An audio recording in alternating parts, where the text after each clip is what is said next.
სახელითა მამისათა და ძისათა და წმინდისა სულისათა. დღეს წავიკითხეთ ძალიან მოკლე სახარება ლუკა მახარებელისა, სადაც აღწერილი იყო თუ როგორ მკვდრეთით აღადგინა მაცხოვარმა ქალაქ ნაინში ქურივის ძე. ჩვეულებრივი გასვენების მომსწრე გახდა მაცხოვარი, სადაც მტირალი დედა, სრულიად უნუგეშო, რომელსაც ერთადერთი ძე ყავდა და რომელიც გარდაეცვალა და მანამდე მეუღლე გარდაეცვალა და სრულიად მარტო დარჩენილი და სასოწარკვეთილი გლოვობდა და ამ პროცესიას საკვირველია მისი ახლობლები და ქალაქის მოსახლეობა მიჰყვებოდა.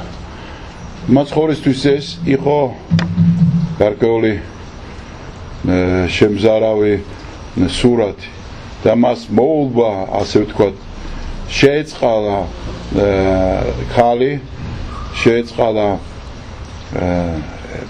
გაიზიარა მისი მწუხარება და გააცოცხლა, მკვდრეთით აღადგინა ეს ახალგაზრდა, რომელსაც უთხრა ვაწილო შენ გეტყვი ადექი.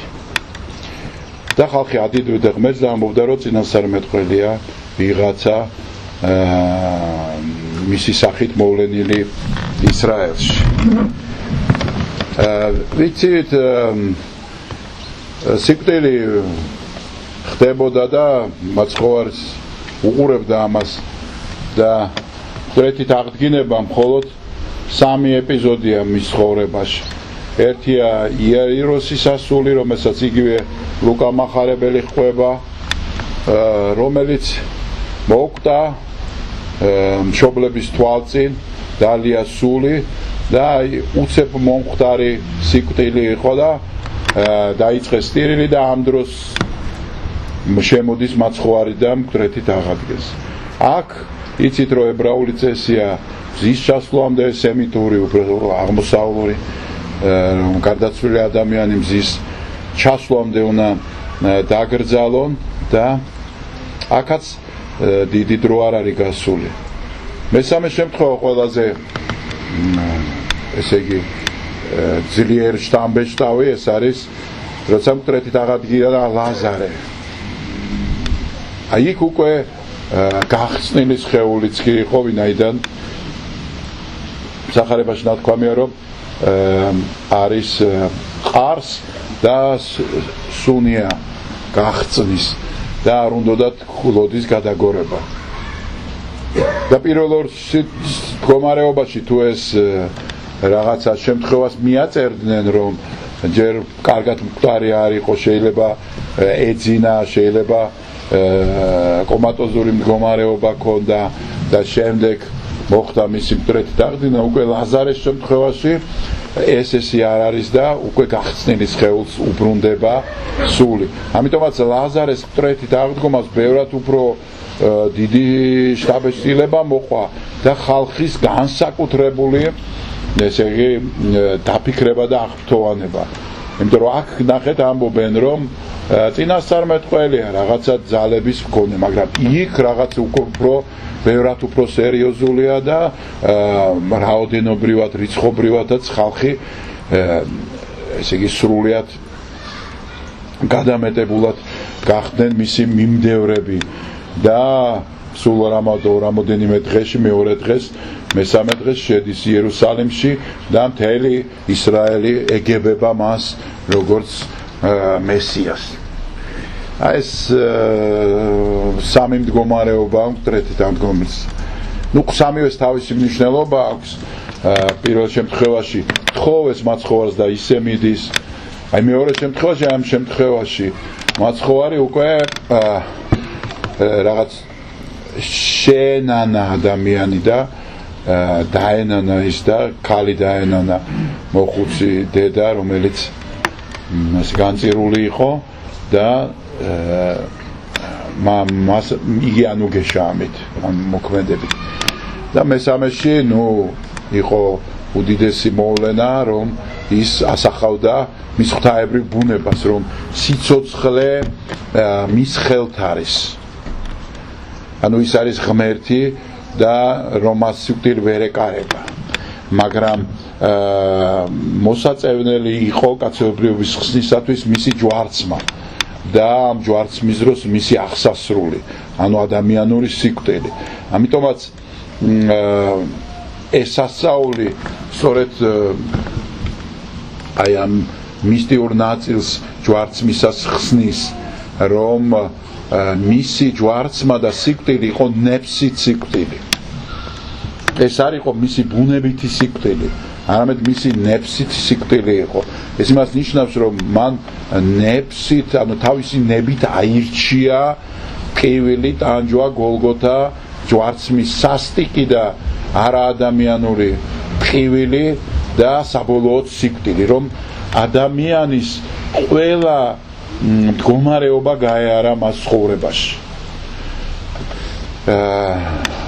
იმიტომ რომ სხვა შემთხვევაში მას როგორც ღმერთს არაფერი არ მიეკარებოდა და ის ფაქტიურად ადამიანურად არაადამიანი იქნებოდა. იქნებოდა ღმერთკაცური ადამიანი, რაღაც მონოფიზიტური გაგება, სწორედ ქრისტესი ესეთია, რომ მასში ადამიანური არის შთანთქმული. ანუ ღმერთი რახან დიდია, დიდი ყოველთვის პატარას თანთქავს.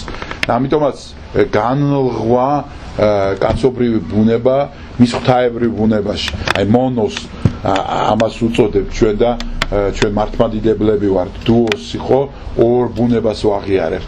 ამიტომაც ეს განსხვავება უმნიშვნელოვანესია. თქვათ ვიღაცა შორის მოყვარე ადამიანი, მომყურე ადამიანი იტყვის, ახლა რა განსხვავება, ბოლო-ბოლო იყავით ერთად კაცოია, ორი ბუნება აქვს, ერთი ბუნება აქვს, ძალიან დიდი აზრი ამაში არდებს. მაგრამ ესე არ არის, იმიტომ რომ მაცხოვრის სწორი დანახვა შემდეგ შენ ცხოვრის სწორ მოწყობას გულისხმობს. და აი თუ ღმერთმა დიდმა შთანთქა პატარა, მაშინ გამოდის რომ ადამიანი ქრისტე დაიკარგა, ის აღარ არის ღმერთკაცი. ანუ ღმერთის ბუნების და კაცური ბუნების. მას ადამიანური არ გააჩნია უკვე არაფერი. მას ტკივილიც მოჩვენებითი აქვს. და მართლაც ესე ამბობს უკიდურესი მონოფიზიტი მოღვაწენი, რომ მას უკვე ტკივილი მოჩვენებითია, ის აღარ ტკივა იმას, როგორ შეიძლება ღმერთს ატკინო რამე. და პირიქით მართლმადიდებლები ვამბობთ ამას, რომ არა პირიქით, მან შეინარჩუნა ყოველივე ადამიანური. იგი ადამიანურს არ განეშორა, ღვთაებრივმა არ შთანთქა ადამიანური. იმიტომ რომ ღვთაებრივი ადამიანურს ქმნილება და მას შთანთქმა არ უნდა, მას ადამიანურის განღმრთობა უნდა.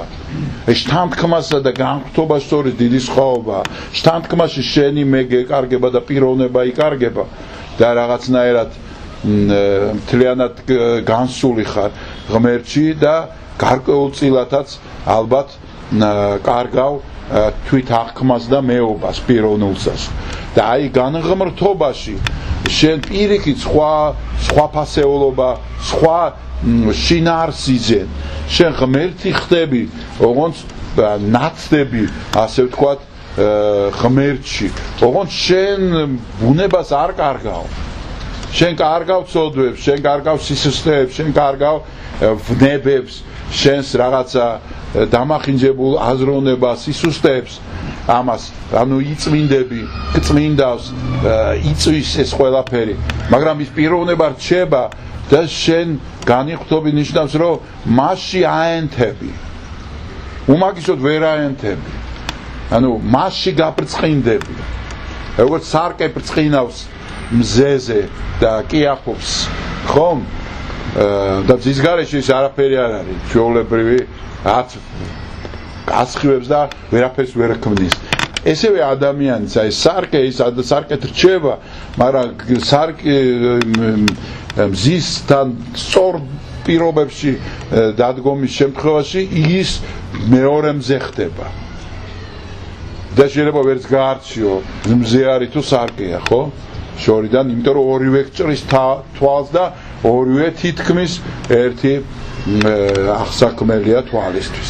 ასე რომ, აი ადამიანის ეს ნაწილი ქრისტეს ეს ნაწილი რო ის ნეფსით ეცმევა ჯვარს სიცოცხლე მის ხელთ არის აუცილებელი იყო აი გახსნილი ლაზარეს თორე ისე ადამიანის სიკვდილიდან მობრუნების აზრი ქრისტეს არ ქონდა ანუ მას არ ქონდა მისიათ რომ სიკვდილი გაეუქმებინა ჩვენ ვიტყვით რომ თუ ერთი აღადგინა მეორეაც სამი ბარემ აღედგინა 200 რატო არ აღედგინა 100,000 არა დააშავა მილიონობით ადამიანი რომელიც კვდება იმიტომ რომ ქრისტეს სიკვდილით გასაუქმებლად მოვიდა ოღონდ სხვა სიკვდილისა სხვა კვდომისა ეს არის კვდომა როცა საერთოდ ზოგადად კვდომა ესე იგი ბიბლიურად არის ღვთისგან დაშორება აი ადამი მოკვდა მაშინ როცა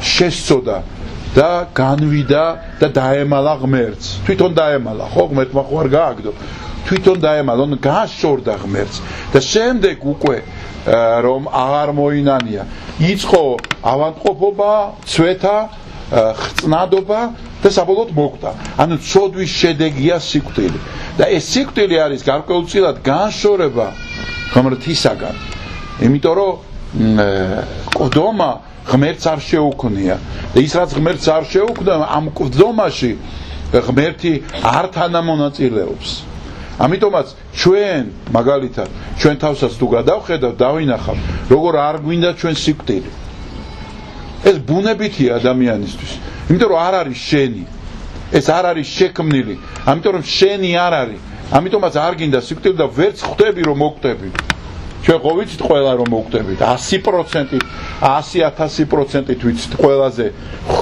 ნუ ხვალინდელი დღე მომავალი უფრო სწორედ ხვალინდელი დღე არა მომავალი ჩვენ ვიცით ზუსტად რომ მოკვდებით მაგრამ ვერაფრით ვერ ვეგუებით ამას იმიტომ რომ ეს აზრი არ არის ბუნებითი ჩვენთვის იმიტომ რომ ბუნებითი არის სიცოცხლე ჩვენთვის უბრალოდ ეს სიცოცხლე ჩვენ ცოტა ავტონომიისკენ დამოუკიდებლობისკენ წავიყვანოთ იცით რაღაც უღმერთობისკენ წავიყვანოთ არა ისეთი უღმერთობა როგორც თქვა კომუნისტებს აქვს მაგრამ მაინც რაღაც არა ღმერთში განვითარება არა სერიოზულად არ დაფიქრება აი ამ შენი ბუნების განსხვავებისა ხო არამედ დარჩენა შენ ავტონომიაში რაღაც ადამიანის იმ მდგომარეობა როცა მან შეჭამა ხელი დაიწყო დამალვა და მოდი რაღაცა ანდა თუნდაც პეტრე მოციქულმა როცა ნახა მაცხოვარი და მოდი აქ სამი ტალავარი გავაკეთეთო ხო კარავი და ერთ შეთვისად ესე ვიყავთო რა კარგი არის ანუ ამანაც შეაჩერა დრო პეტრემას არ მინდა განვითარება აი რა კარგია მორჩი აი ეს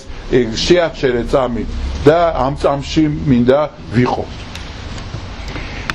და აი სწორედ სიკვდილის გაუქმება მაცხოვარს არ უნდა სიკვდილს არ აუქმებს სიკვდილს აუქმებს სულიერ სიკვდილს სადაც შენ კვდომის შემდეგ ანუ ფიზიკური გარდაცვალების შემდეგ შორდები ღმერთს არა პირიქით აი ფიზიკური გარდაცვალების შემდეგ ის მაცხოვარი იოანეს სახარებაში ამას ამბობს რომელთავს წამდე მე მომავლინებელი ჩემი მან სიკვდილი არა იხილოს არამედ გარდაიცვალოს სიცოცხლიდან სიცოცხლეში ანუ სიკვდილი არ იხილოს იმას კი არა რომ არ მოკვდება მაგრამ სიკვდილი არ იხილოს ნიშნავს რომ ღმერთს არ მოშორდება ან სიკვდილი არ წავა ღმერთისგან ის პირდაპირ ერთი მდგომარეობიდან შედის მეორე მდგომარეობაში და ლაზარეს იგავში აღწერს მაცხოვარი ხო ლაზარე გარდაიცვალა და ანგელოზებმა წაიყვანეს ღმერთთან ანუ პირდაპირ წავიდა და გარდაიცვალა მდიდარი რომელიც მის გვერდზე ცხოვრობდა და მან გაახილა თვალი და იხილა რომ ჯოჯოხეთშია